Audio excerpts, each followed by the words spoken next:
2023 is right around the corner, and with it, we're also going to see a lot of changes within Social Security.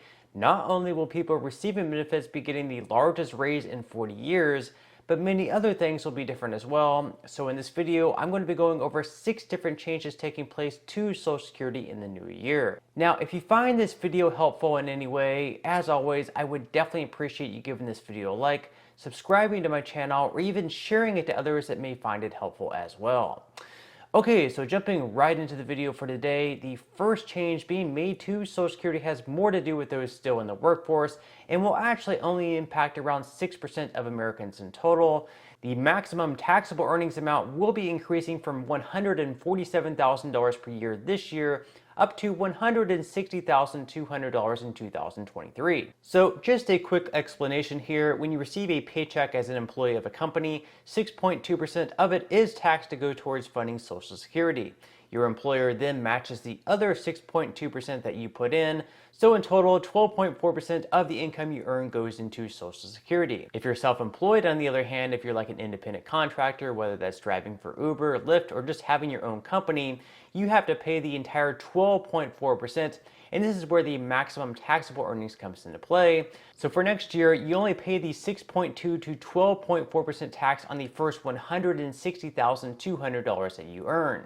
This means that you can make $1 million per year, you could make $1 billion per year, and you would still only pay this tax on the first $160,200 that you earn. Now, the second change taking place to Social Security in 2023 will be from the cost of living adjustment. So based on the third quarter CPIW from 2022, the average at least, recipients of Social Security will be getting a boost in their payments by 8.7%. This means that on average, retired workers will see an increase from the $1,681 that they're receiving this year up to $1,827,000 in 2023. Now again, this is just the average. Some people, of course, will be receiving less. Some people will be receiving more. Additionally, disabled workers will receive an average increase of $119, boosting their monthly payments up to $1,483 per month. To find your increase, you can take what you're receiving now, multiply it by 1.087, and that should give you a pretty good estimate on what your new payment will be. You'll also have some deductions from your Social Security benefit, so you'll also need to factor those in as well. Now, the third change taking place next year involves those who also qualify for Supplemental Security Income, otherwise known as SSI. You'll also see a raise based on the 8.7% COLA as well. So for individuals, the maximum benefit is going to be rising all the way up to $914 per month from where they are currently at $841. For couples, the payment will also be increasing from $1,261 monthly this year up to $1,371 in 2023. Again, these are the maximum amounts that you'll be eligible to receive, not the average, so most people will actually end up receiving a good bit less than this amount. Okay, so let's go ahead and move on to the fourth change taking place within Social Security next year, which is the maximum Social Security benefit you can receive for 2023, which will also be increasing up to $3,627 per month, up from the $3,345 it was in 2022. This is obviously going to be for those who retire at the full retirement age, which is going to be age 65 for those born in 1937 or earlier, 66 for those born between 1943 and 1954, and 67 for those born in 1960 or later. The longer you wait to receive your benefits after you reach the full retirement age, the more you'll receive as well. So for example, in 2022, the max benefit was $3,345 per month. However, if you waited until the age of 70 to start receiving your Social Security benefits, your max benefit would be $4,194.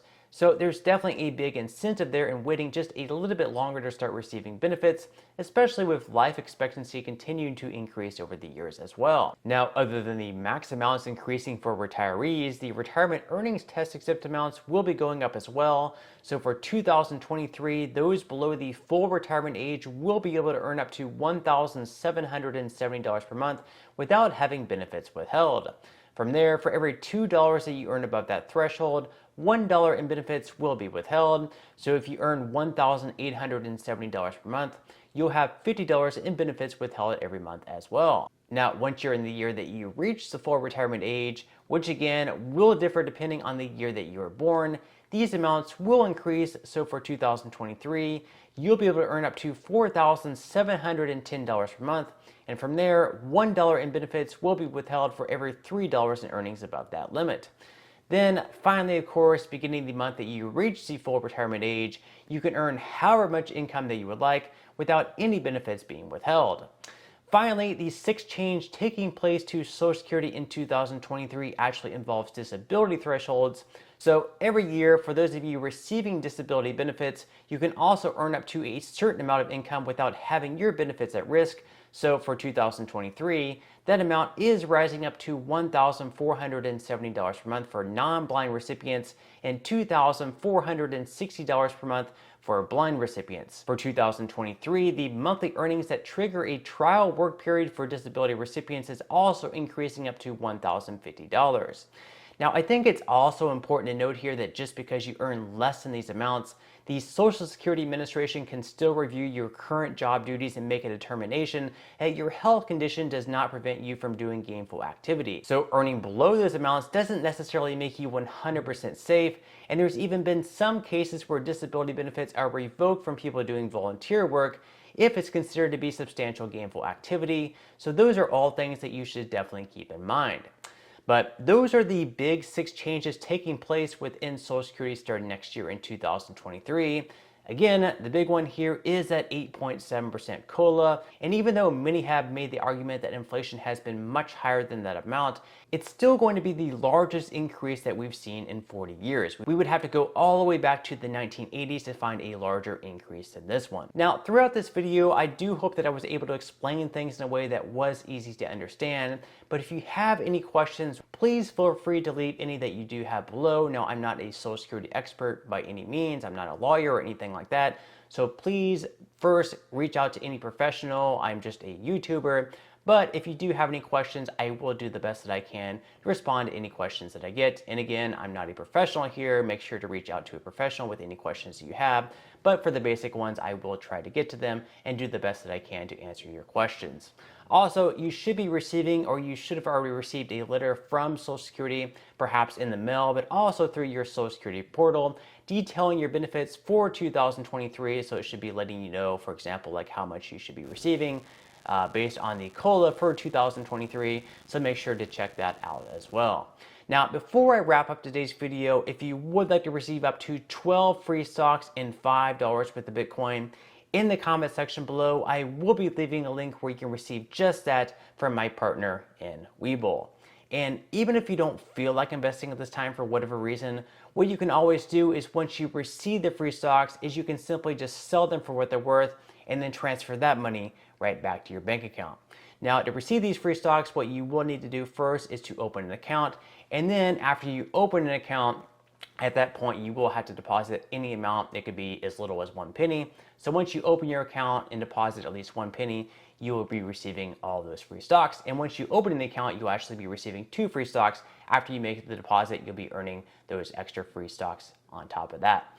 Now, in total, you should be receiving a value of at least $50 or more, although some people have gotten pretty lucky in the past and have actually received over $3,000. So really, you can think of this as just some free extra money or just free stocks in general with just a few minutes of work.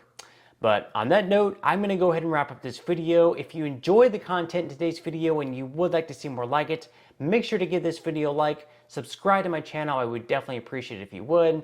And also ring that notification bell. That way you will be the very first to be notified when I do release future videos. And until next time, I hope you have a wonderful day ahead, and I'll see you in the next video.